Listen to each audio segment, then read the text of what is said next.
السلام علیکم ورحمۃ اللہ تعالی برکاتہ۔ ہم آغاز کر رہے ہیں سورہ انعام کا خلاصہ۔ تو آئیے آغاز کرتے ہیں سورہ انعام۔ اللہ کی حمد کرو، اس نے آسمان اور زمین پیدا کیے ہیں، اس نے اندھیرے اور اجالے بنائے ہیں، اس کے بعد شرک کی کیا گنجائش رہ جاتی ہے؟ اس نے تم کو مٹی سے بنایا اور تمہاری موت کا دن متعین کیا، پھر شک و شعبے کی جگہ کہاں بچتی ہے؟ آسمان اور زمین اس کی نگرانی میں ہیں، وہ تمہارے باطن اور ظاہر سب سے واقف ہے، تمہاری ساری کمائی اس کے علم میں ہے، پھر اس کے بے خوف کہتے رہتے ہو۔ اللہ کی نشانیاں ہر طرف بکھری ہوئی ہیں، تاریخ تم سے کہیں زیادہ طاقتور قوموں کی بہت برے انجام کی گواہی دے رہی ہے، پھر بھی حق کو جھٹلانا اور اللہ کی آیتوں کا مذاق اڑانا کہاں کی دانش مندی ہے؟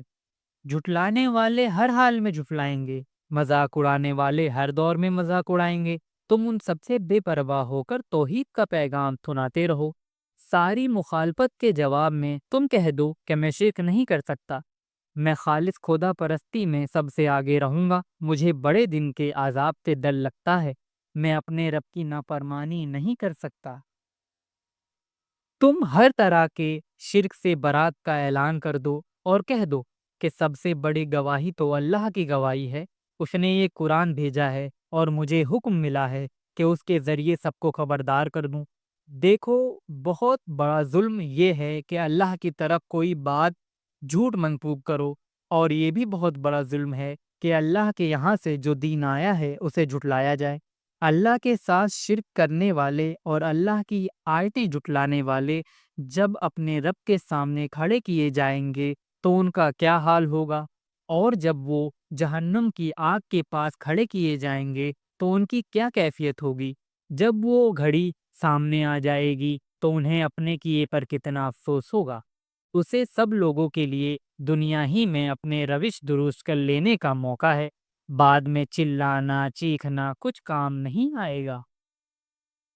تمہاری دعوت کو لوگ جھٹلائیں گے، اس کا غم مت کرنا، صبر کے ساتھ اپنا کام کرتے رہو، دعوت کے نتائج کے لیے جلد بازی مت کرو۔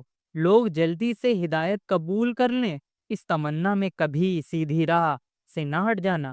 لوگوں کو حکمت کے ساتھ اس طرح دعوت دو کہ وہ کچھ سوچنے پر مجبور ہو جائیں، انہیں اچھائی کا اچھا انجام بتاؤ اور برائی کے برے انجام سے باخبر کرو۔ بتاؤ کہ انہیں اللہ پر ایمان لانا ہے اور اسی کی بندگی میں اپنی زندگی گزارنی ہے۔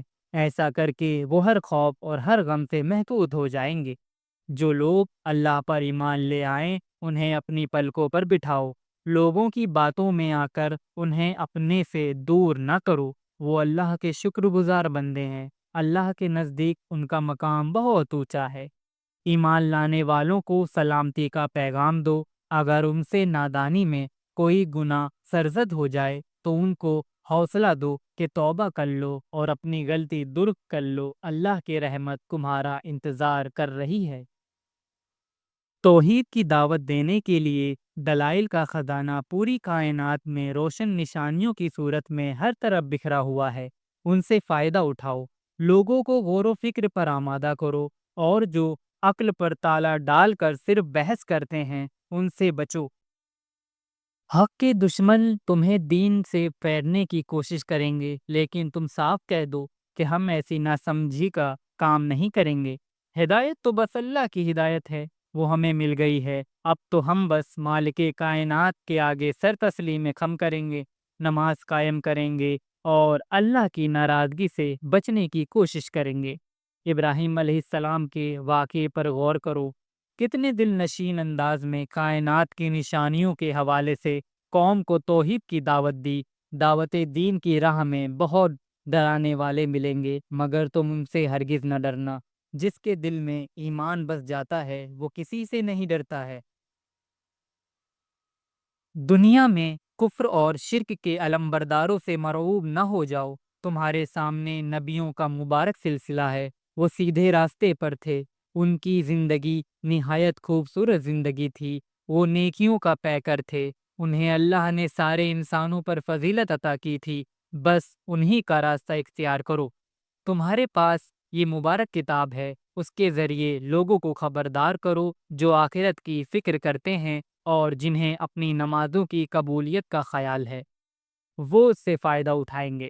یہ لوگ اللہ کے علاوہ جن دیوتاؤں کو پوجتے ہیں انہیں گالیاں نہ دو، ایسا نہ ہو کہ وہ حد سے آگے بڑھ کر بے جانے بوجھے اللہ کو گالیاں دینے لگے۔ دین کی دعوت ایک پاکیزہ عمل ہے، اس کی پاکیزگی کا خیال رکھو۔